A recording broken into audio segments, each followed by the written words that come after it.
24 को सूचना मिली 4:15 बजे के करीब कि गांव रहल में गोली चल रही है, और ये सूचना हमको कंट्रोल के मार्फत मिली थी। उस सूचना की पुष्टि हेतु मैंने SHO योगेंद्र शर्मा मैं जाप्ते के गांव रहल रवाना हुआ।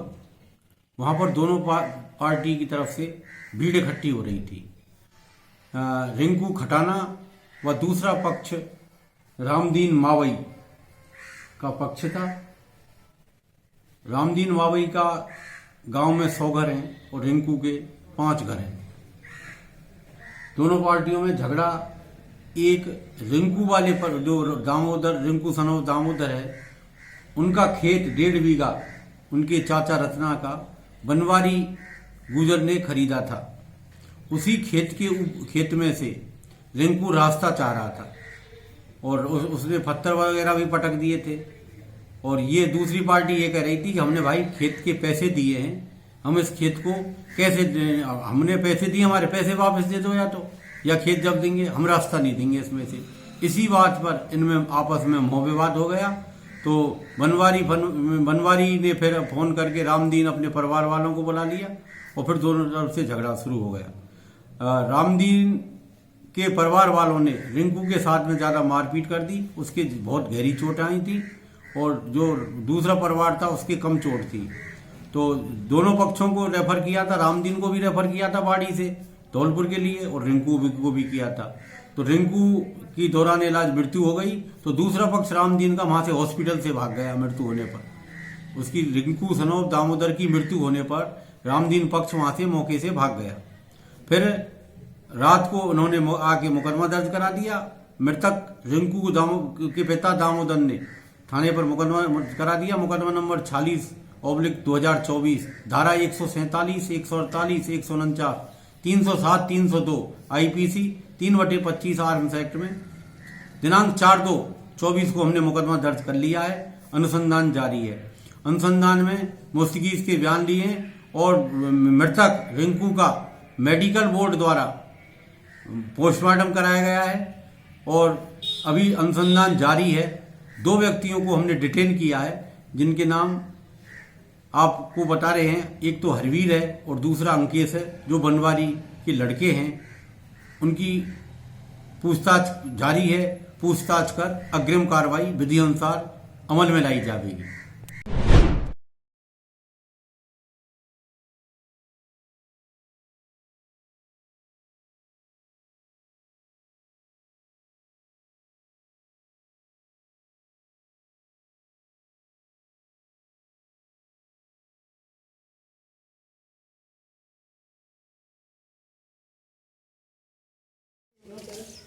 धौलपुर से जाने वाली सड़क सरानी खेड़ा महुआ खेड़ा अफजलपुर कई गांवों को जोड़ती है, लेकिन गांव बिलगमा मियाँ के पुरा के पास जो गांव है वहां पर पुलिया टूट गई है, यानी पत्थर टूट गया है बड़ा सा।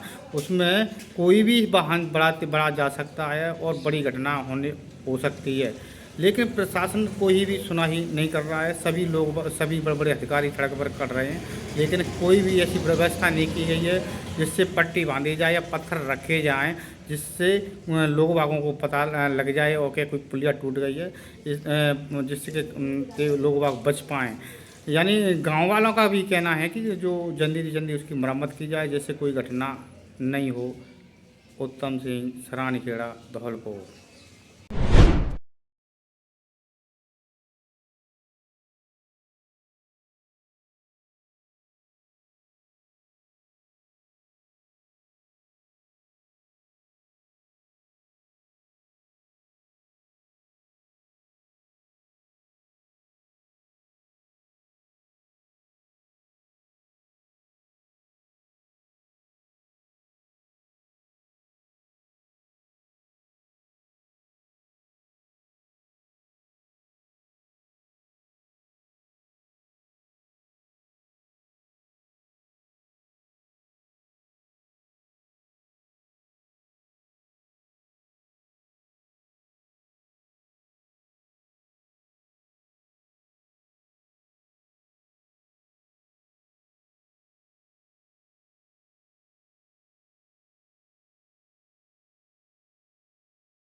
घटना हुई है, क्या मामला था? मैं सवेरे 9 बजे दुकान पे आया हूँ तो ताला खुले डरे हती अंदर का सामान बिक रहा था 250 ग्राम चांदी और 6-7 हज़ार रुपये नकदी ले गए। कितनी दुकान के तारे टूटे? 2 दुकान के ताले टूटे, नेक सी दुकान शटर खुली हती तो अंदर जाके देखा तो सामान बिक रहा था, सब ताले भाले तोड़ दिए और 250 ग्राम चांदी 240 ग्राम तक चांदी हती और 6-7 हज़ार रुपये नकद हती। क्या नाम है आपका? अंकित प्रताप देवकर, पिताजी का नाम? प्रताप गलाय वाले, कहाँ के निवासी हो? महाराष्ट्र। आपकी दुकान कौन सी जगह है? कौन सी? सराफा बाजार मार्केट में दुकान। आप विरोध प्रदर्शन करेंगे, क्या कर रहे हो? हाँ करेंगे। बिहार में गली चमरिया पाड़े में हमारे 2 सदस्य के दुकानों के ताले टूट गए और चोरों ने एक दुकान पर वो सफल हो गए और वहाँ से सामान को उन्होंने चुराया। दूसरी दुकान पर उन्होंने तालों को तो तोड़ा, लेकिन वो किन वजह से असफल हुए ये हम पता नहीं, लेकिन ऐसा दिख रहा है विगत कुछ दिनों से ताबड़तोड़ वारदातें बाड़ी के अंदर हो रही हैं। यह बहुत सोचनीय बात है और पुलिस प्रशासन की कार्यप्रणाली पर एक प्रश्न चिन्ह है। कुछ दिनों से दुकानदारों पर वारदातें हो रही हैं और जब कहते हैं तो वो इन्वेस्टिगेशन का हवाला देते हैं। एक वारदात मेरे साथ भी हुई थी 25 अक्टूबर को, जिसका मैंने रिपोर्ट भी दर्ज कराई, FIR भी कराई। बराबर संपर्क में रहने से केवल एक ही बात मिलती है कि हमने मुलजिमों को ट्रेस कर लिया है, लेकिन मध्य प्रदेश की पुलिस हमें साथ नहीं देती। ये क्या कारण है? जब पुलिस का साथ नहीं दे रही है, क्या हम साथ देंगे? कौन देगा इसका? पुलिस की कार्यप्रणाली बिल्कुल परे है, समझ से परे है। जब तक पुलिस का खौफ और इकबाल बुलंद नहीं होगा तो अपराधियों में उनका भय कतई नहीं होगा। इस वक्त जो हो रहा है, जनता पस्त, अपराधी मस्त और पुलिस सुस्त, ये हो रहा है। धौलपुर जिले की आशा सहयोगिनी महिलाओं ने लामबंद होकर कलेक्ट्रेट कार्यालय का घेराव कर 11 सूत्रीय मांगों को लेकर जिला कलेक्टर श्रीनिधि वीटी को मुख्यमंत्री के नाम ज्ञापन दिया। ज्ञापन के माध्यम से 11 सूत्रीय मांगों को लागू करने की मांग की है। मांग नहीं मानने पर सरकार को आंदोलन की चेतावनी दी थी।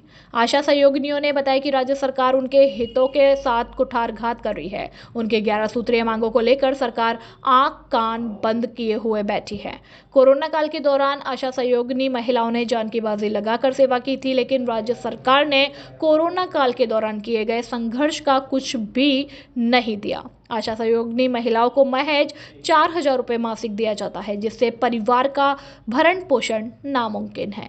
उन्होंने सरकार से मानदेय बढ़ाकर 18,000 रुपये करने की मांग की है। आशा सहयोगिनी महिलाओं ने बताया कि उनकी 11 सूत्रीय मांग कांग्रेस सरकार के समय से चली आ रही है, लेकिन सत्ता परिवर्तन होने के बाद भी उनकी सुनवाई नहीं हो रही। उन्होंने राज्य सरकार पर आरोप लगाते हुए कहा कि उनके हित और हकों का हनन किया जा रहा है।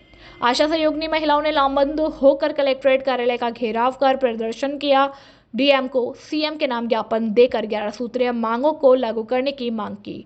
उन्होंने ज्ञापन के माध्यम से चेतावनी देते हुए कहा कि अगर सरकार ने 11 सूत्रीय मांगों को लागू नहीं किया तो आशा सहयोगिनी महिलाएं जिला कलेक्ट्रेट कार्यालय का घेराव कर आंदोलन के लिए मजबूर हो जाएंगी। के लिए माननीय कलेक्ट्री द्वारा हमें 11 सूत्रीय द्वारा ज्ञापन दे दिया जा रहा है, जिसमें हमारी कुछ मांगें हैं। 4,000 रुपये से बढ़ाकर 18,000 रुपये किए जावे और जो 5,000 रुपये में हम KYC कर रहे हैं उसका पेमेंट 20 रुपये किया जाए और हमारी 11 सूत्रीय इनका हमारा पूरा पेमेंट किया जाए। क्या नाम है आपका? आशा सहयोगिनी मीना, ग्राम जगरियापुरा, PSC बरेली। हमारी कुछ मांगे हैं, 11 मांगे हमारी एक मांग है RGH कार्ड की सुविधा उपलब्ध कराई जाए और हमारा मानदेय 18,000 रुपये किया जाए। महंगाई के हिसाब से प्रति वर्ष मानदेय बढ़ाया जाए।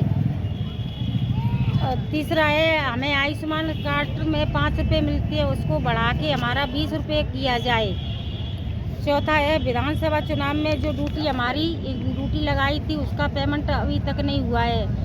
जो कोरोना काल में हमने काम किया था, अपनी जान जोखिम में डाल के काम किया था, अपने बच्चों पे बच्चों नहीं देखे, हमें घर परिवार नहीं देखा, उसका पेमेंट हमारा आज तक भी नहीं हुआ है। और कुछ और भी मांगे हैं हमारी।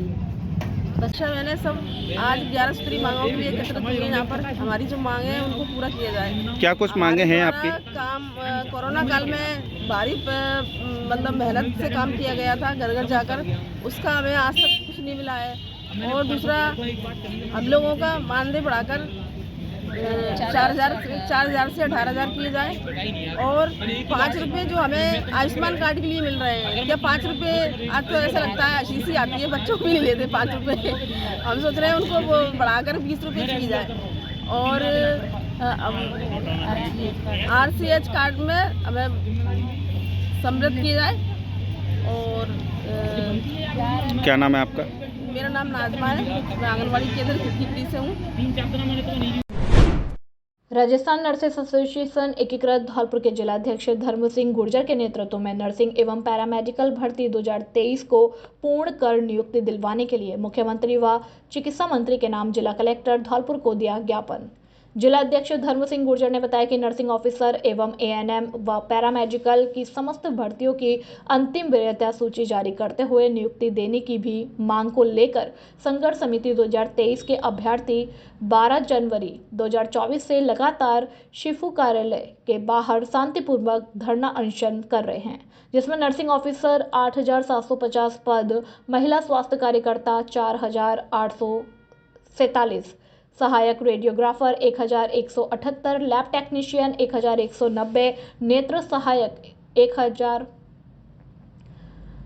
सहायक 117, डेंटल टेक्नीशियन 151 पद पर प्रोविजनल सूची जारी हो चुकी है, लेकिन आज दिनांक तक अंतिम वरीयता सूची जारी नहीं हुई तथा राजस्थान सरकार से मांग की है कि राजस्थान की चिकित्सा व्यवस्था को सुचारू रूप से चलाने हेतु नर्सेस व महिला राजस्थान स्वास्थ्य कार्यकर्ता और पैरामेडिकल भर्तियों की अंतिम चयन सूची जारी कर लोकसभा चुनाव से पूर्व नियुक्ति प्रदान करे तथा राजस्थान नर्सेस एसोसिएशन एकीकृत के जिलाध्यक्ष धर्म सिंह गुर्जर की अध्यक्षता में संगठन के पदाधिकारी व अभ्यर्थियों के द्वारा नर्सिंग एवं पैरामेडिकल भर्ती 2023 को पूर्ण कर नियुक्ति दिलवाने के लिए मुख्यमंत्री व चिकित्सा मंत्री के नाम जिला कलेक्टर धौलपुर को ज्ञापन सौंपा। ज्ञापन ज्ञापित करते समय अकबर फारूकी, जिला उपाध्यक्ष RNAU व राम सेवक शिवम शर्मा, योगेश कुमार, कुंतल, कुसुमा, मधु, पुष्पा, लक्ष्मी, गुड़िया, रेखा, मीना, मिथिलेश, संध्या, ममता आदि लोग मौजूद रहे।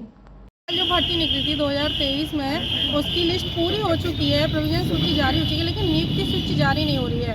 करीब धरने पे 12 तारीख से सीपू में सब लोग धरने पे बैठे हैं, भूख हड़ताल पे बैठे हैं, लेकिन अभी तक हमें ज्वाइनिंग नहीं दी जा रही है। हमें ज्वाइनिंग चाहिए, हर हालत में ज्वाइनिंग चाहिए। ये सारे पद बोल रहे हैं उपयुक्त, जिसकी मांग 2023 अभ्यर्थी 12/1/2024 से लगातार सीपू कार्यालय में बाहर शांतिपूर्वक धरना अनशन पर कर रहे हैं, जिसमें टेक्नीशियन 246 पद हैं, नेत्र सहायक के 117 पद हैं, नर्सिंग ऑफिसर के 8750 पद हैं, महिला स्वास्थ्य कार्यकर्ता 4847, सहायक रेडियोग्राफर के 1178 पर, लैब टेक्नीशियन के 246 और 1178 लैब टेक्नीशियन के 4। धर्म सिंह गुर्जर, जिला अध्यक्ष राजस्थान नर्सिंग एसोसिएशन एकीकृत धौलपुर। हमारी मांग ये है कि 2023 हमारे जो साथी हैं, अभ्यर्थी हैं, कुछ संविदा कर्मी लगे हुए हैं, पैरामेडिकल में हैं, ANM बहने हैं, 2013 की जो भर्ती है उनकी सूची जारी हो चुकी है और लेकिन उनकी फाइनल लिस्ट ज्वाइनिंग नहीं हो पाई है।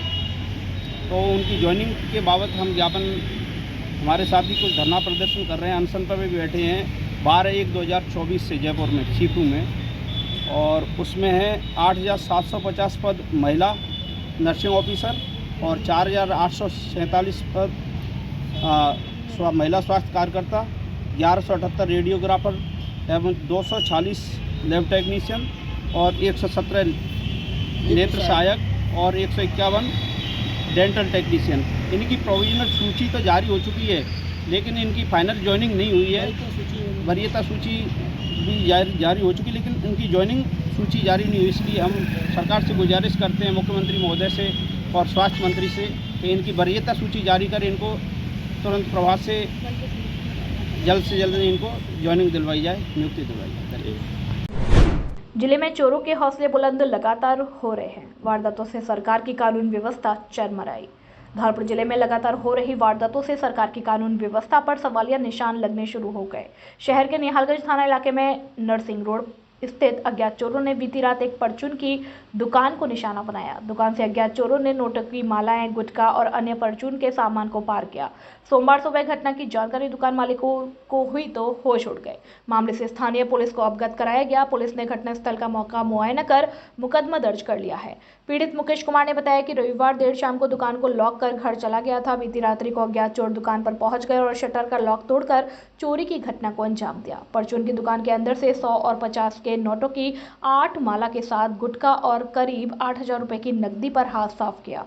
सोमवार सुबह जब दुकान को खोलने के लिए पहुंचे तो शटर का लॉक टूटा हुआ देख उनके होश उड़ गए। दुकान के अंदर परचून का सामान बिखरा हुआ पड़ा था। नोटों की माला, नकदी और परचून का अन्य सामान भी गायब था। लगातार हो रही चोरी की घटनाओं से पुलिस की कार्यशैली और रात्रि गश्त व्यवस्था पर भी सवालिया निशान खड़े हो रहे हैं।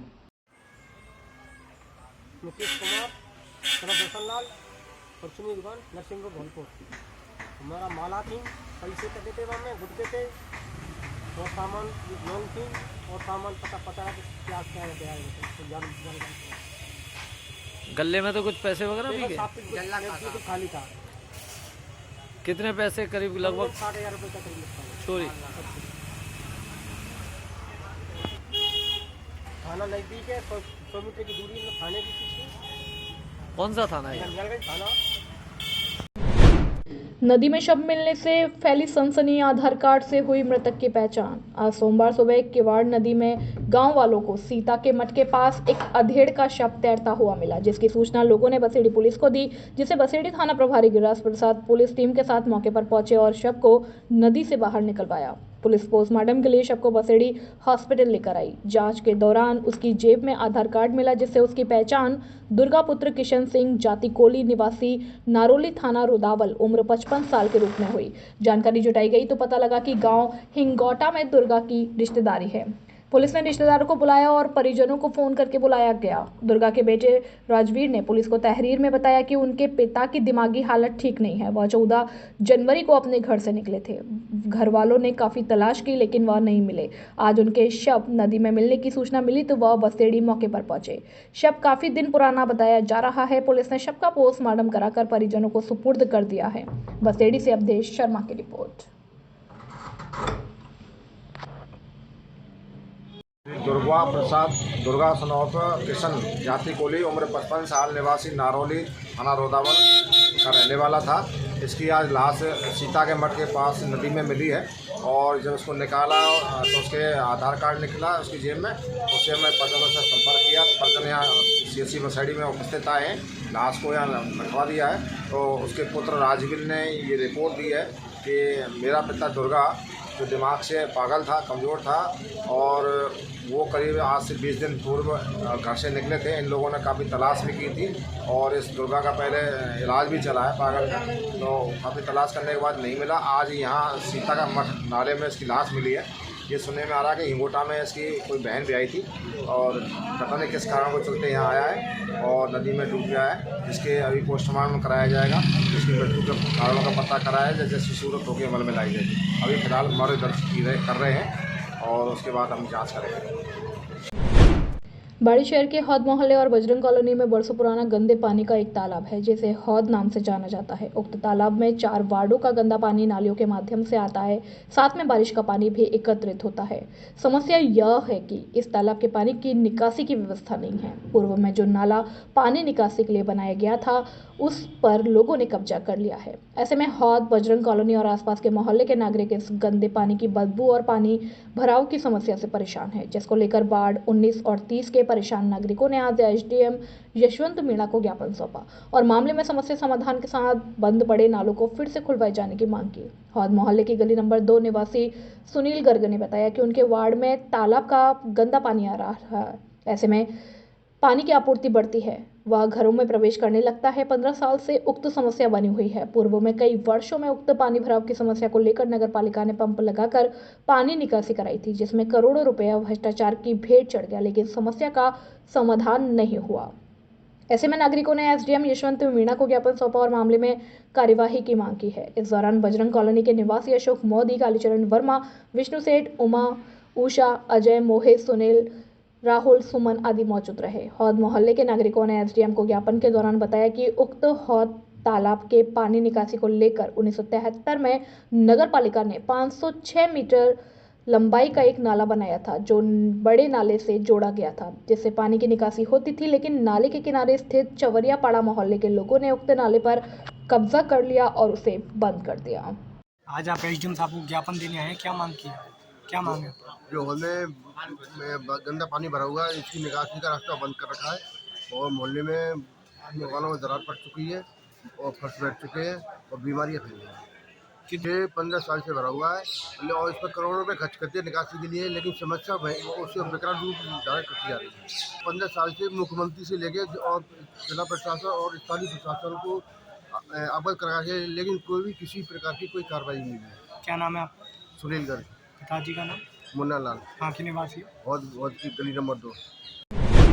बाड़ी शहर में पिछले 1 महीने से लगातार वारदातों का ग्राफ बढ़ता जा रहा है। आज शहर के सराफा बाजार में चोरी की घटना के बाद जब बाजार बंद हुआ और व्यापारियों द्वारा विरोध प्रदर्शन किया गया, तो सूचना पर बाड़ी विधायक जसवंत गुर्जर धौलपुर से बाड़ी पहुंचे, जहां उन्होंने अग्रवाल धर्मशाला में व्यापारियों की बैठक ली और सभी को भरोसा दिलाया कि जल्द ही समस्याओं का समाधान होगा, क्राइम को कंट्रोल किया जाएगा। व्यापारियों को संबोधित करते हुए विधायक जसवंत गुर्जर ने बताया कि उन्होंने आज हुई घटना के बाद भरतपुर के नए आईजी राहुल प्रकाश से फोन पर बात की है, बाड़ी के क्राइम को लेकर समस्या बताई है, जिसको लेकर आईजी ने पूर्ण आश्वासन दिया है कि गश्त बढ़ाई जाएगी और क्राइम कंट्रोल किया जाएगा। वहीं उन्होंने बताया कि जल्द ही वो अपना कार्यालय बाड़ी में खोलेंगे, जहाँ कोई ना कोई लोगों की समस्या सुनने के लिए मौजूद होगा।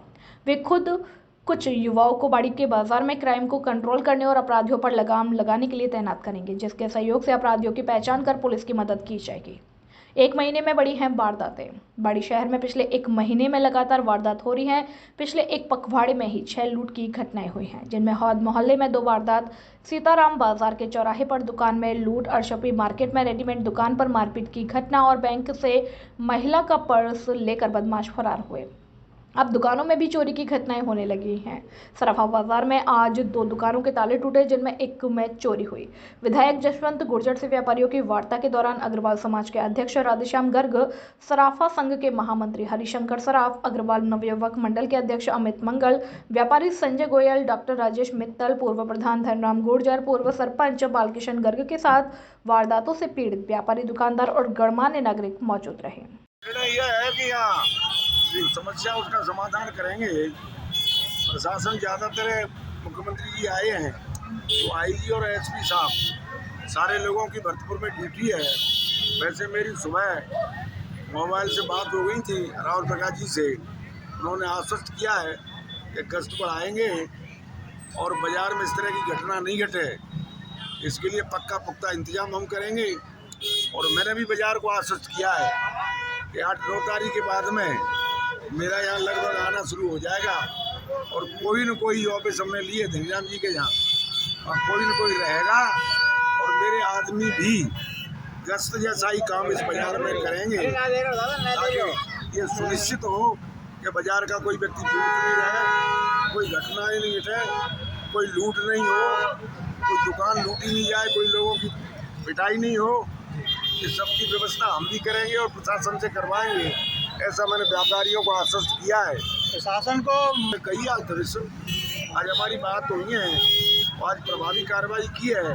सीआई फोर्स लेके गए हैं और उन्होंने ब्राह्मपुर का कोई लड़का बताया है भूपेंद्र नाम का, उसे पकड़ने गए हैं, वो बाकी सरसों में चला गया, यहाँ तक की खबर है। और 2-3 दिन के अंदर ये मुलजिम पकड़े जाएंगे। ये मैं जिम्मेदारी के साथ कह रहा हूँ कि प्रशासन को कहीं से भी लाएगा, खोज के इनको पकड़ के लाएगा, ताकि लोगों में ये मैसेज चला जाए कि यहाँ इस तरह की घटना नहीं घटेंगी और बदमाशों में भी इस तरह की घबराहट पैदा हो कि भविष्य में इसकी पुनरावृत्ति नहीं हो। एवीएम कॉर्पोरेट स्कूल में हुआ 1 दिवसीय वर्कशॉप का आयोजन। एक दिवसीय वर्कशॉप का आयोजन किया गया। इसके अंतर्गत कक्षा 9वीं से 12वीं तक के छात्रों को परीक्षा से संबंधित निर्देशन दिए गए कि कैसे छात्रों को परीक्षा की तैयारी करनी चाहिए और परीक्षा के दौरान होने वाले तनाव से बचकर अपने समय का सही उपयोग करना चाहिए। साथ ही भविष्य में अपने लिए उचित करियर का चुनाव करने की जानकारी दी गई। एक दिवसीय वर्कशॉप का आयोजन डॉक्टर प्रदीप तिवारी, जो कि जगदीशम इंटरनेशनल फाउंडेशन के रिसोर्स पर्सन हैं, उन्होंने छात्रों को परीक्षा और उनके कैरियर से संबंधित महत्वपूर्ण बहुत सारी जानकारियां दी। साथ ही उन्होंने छात्रों द्वारा पूछे गए प्रश्नों का उत्तर देकर उनकी जिज्ञासा को भी संतुष्ट किया। आशीर्वचन देकर एक दिवसीय आयोजन का समापन किया और अनीता त्यागी ने छात्रों को प्रोत्साहित कर शुभकामनाएं दी। राजाखेड़ा में आयोजित हुआ खाद्य लाइसेंस और पंजीकरण शिविर, 18 लोगों ने कराया रजिस्ट्रेशन। धौलपुर जिले के राजाखेड़ा कस्बे में आज सोमवार को व्यापारियों की सुविधा के लिए खाद्य लाइसेंस और पंजीकरण शिविर का आयोजन किया गया। शिविर का आयोजन स्थानीय पंचायत समिति की दुकान नंबर 21 में किया गया, जिसमें 18 लोगों ने लाइसेंस रजिस्ट्रेशन के लिए एप्लीकेशन दी है। शिविर को लेकर खाद्य सुरक्षा अधिकारी राजेंद्र सिंह ने जानकारी देते हुए बताया कि राज्य सरकार द्वारा चलाए जा रहे 100 दिवसीय कार्य योजना के अंतर्गत व्यापारियों में जागरूकता लाने एवं व्यापारियों को अधिक से अधिक खाद्य लाइसेंस एवं रजिस्ट्रेशन बनवाने के लिए जिले में आज से खाद्य लाइसेंस और रजिस्ट्रेशन शिविरों का आयोजन किया जा रहा है, जिसके अंतर्गत आज सोमवार को उपखंड राजाखेड़ा में खाद्य व्यापारियों के लाइसेंस व रजिस्ट्रेशन के लिए विशेष शिविर आयोजित किया गया है, जिसमें 18 लोगों ने लाइसेंस रजिस्ट्रेशन के लिए एप्लीकेशन दी है। इस दौरान शिविर में खाद्य सुरक्षा अधिकारी राजेंद्र सिंह के साथ कंप्यूटर ऑपरेटर जयश्री, नवीन कुमार, किशन सिंह, नारायण सिंह, प्रदीप कुमार आदि मौजूद रहे।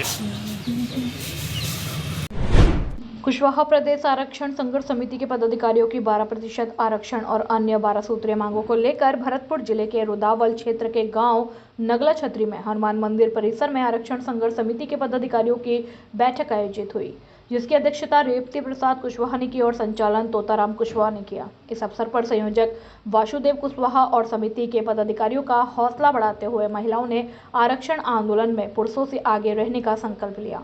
नगला छतरी के पूरन सिंह भगत ने कहा कि यदि कुशवाहों को सरकार ने आरक्षण सहित अन्य मांगों को पूरा नहीं किया तो हर आगामी चुनाव में बोर्ड का बहिष्कार करेंगे। इस बैठक में आंदोलन की आगामी रणनीति को लेकर के कुशवाहा समाज और प्रदेश आरक्षण संघर्ष समिति और सभी पदाधिकारियों की बैठक में एकजुटता के साथ आगामी होने वाले आंदोलन में भाग लेने का सर्वसहमति से निर्णय लिया गया। आरक्षण की लड़ाई को आगे बढ़ाने के लिए पहले छोटी छोटी सभा के द्वारा समाज को जागरूक करने का निर्णय लिया गया। धौलपुर जिले के राजकीय विधि महाविद्यालय में राजस्थान मिशन 2030 की भाषण प्रतियोगिता व निबंध प्रतियोगिता का आयोजन किया गया था, जिसमें LLB 3rd ईयर के छात्र धीरेन्द्र कुशवाहा निबंध प्रतियोगिता में प्रथम और LLB 2nd ईयर के छात्र सारंश अग्रवाल भाषण प्रतियोगिता में प्रथम आए, जिन्हें पूर्व में राज्य सरकार द्वारा 2000 रुपये का चेक देकर सम्मानित किया। और आज धीरेन्द्र कुशवाहा और सारंश अग्रवाल को राजकीय विधि महाविद्यालय धौलपुर के प्राचार्य डॉक्टर RC मीना ने शील्ड व सर्टिफिकेट देकर महाविद्यालय स्तर पर सम्मानित किया। इस मौके पर राजकीय विधि महाविद्यालय के प्रोफेसर चंद्रशेखर दीक्षित, हेमलता मीना आदि मौजूद रहे। धौलपुर शहर के वाटरवर्क्स चौराहे पर सोमवार को एक बड़ा हादसा हो गया। ट्रेलर के पहिए के बीच में एक बाइक जा फंसी, जिससे बाइक सवार बाल बाल बच गए। दरअसल बसेड़ी थाना क्षेत्र के जारगा गांव निवासी युवक सत्यवीर पुत्र रामवीर अपनी भाभी के साथ से धौलपुर से दवाई लेकर अपने घर जारगा जा रहा था। इसी दौरान आगे वाटरवर्क्स पर पहुंचते ही ट्रेलर के बीच उसकी बाइक जा फंसी। पहिए के बीच बाइक फंसने से बाइक पर सवार देवर भाभी ने कूदकर अपनी जान बचाई। इस दौरान ट्रेलर चालक ट्रेलर को लेकर मौके से भागने लगा। यातायात कार्मिकों के द्वारा ट्रेलर का पीछा कर ट्रेलर को जब्त किया गया और ड्यूटी पर तैनात हेड कांस्टेबल सियाराम ने बताया कि जारगा निवासी युवक बाइक पर सवार अपनी भाभी को साथ लेकर बसेड़ी जा रहा था। इसी दौरान अचानक ट्रेलर के द्वारा घुमाव लेने पर अचानक हादसा हो गया। यातायात पुलिस ने मौके पर ट्रक और ड्राइवर को हिरासत में ले लिया और कोतवाली थाना को सुपुर्द कर दिया है। कोतवाली थाना पुलिस मामले की जांच में जुट गई है।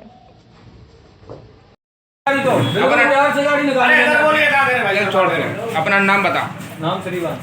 कहाँ के रहने वाले हो? ये ट्रक कहाँ से ले जा रहे थे तुम? मैं उधर से थोड़ा पार करना था इधर के लिए। तो यहाँ लोग आपको रोक रहे थे, गाड़ी नीचे आ गई, फिर भी आप नहीं रोक रहे थे। क्या नाम है तुम्हारे? रोगीराम। उम्र, जाति, क्या नाम है? मेरा नाम सतवीर है। मेरे साथ एक लेडी थी, उधर से सोनोग्राफी करा गया था घंटाघर साइड से। उधर से मैंने रोक रखा था, वहाँ से बाहर निकल रहे थे साधन, इसीलिए मैं रोक रखता उधर से। पीछे से आके इसने दिया है, मैंने हाथ किया है बहुत, पर इसने नहीं माना। ये सामने से देता आया, मैं आगे भगा तो नहीं दूँगा, आगे से साधन निकल रहे हैं, मैंने नहीं भगाया, इसने पीछे से दिया, गुच्ची लगी, मैंने मेरे साथ लेडीज थी, मैंने वो उठा के भगा दिया, मैं भी उतर के चला गया। मैंने गाड़ी को ठोकने थे, गाड़ी आ जाएगी, हम तो बचेंगे। किस पे थे आप लोग, किस चीज़ में? बाइक पे था। कहाँ के निवासी हो? मैं बसेड़ी। गाड़ी उधर से आई है, इधर से हमारे दोनों जवान खड़े, और दोनों जवान खड़े ना इसको इशारा किया रोक रोक, इसने गाड़ी को रोका नहीं है। मोटरसाइकिल वाला ओ हम तो दिखाई दिए गाड़ी के नीचे, तो वे तो हम जवानों ने भाग करके बचा लिए। वे तो दोनों इधर उधर गिर गए।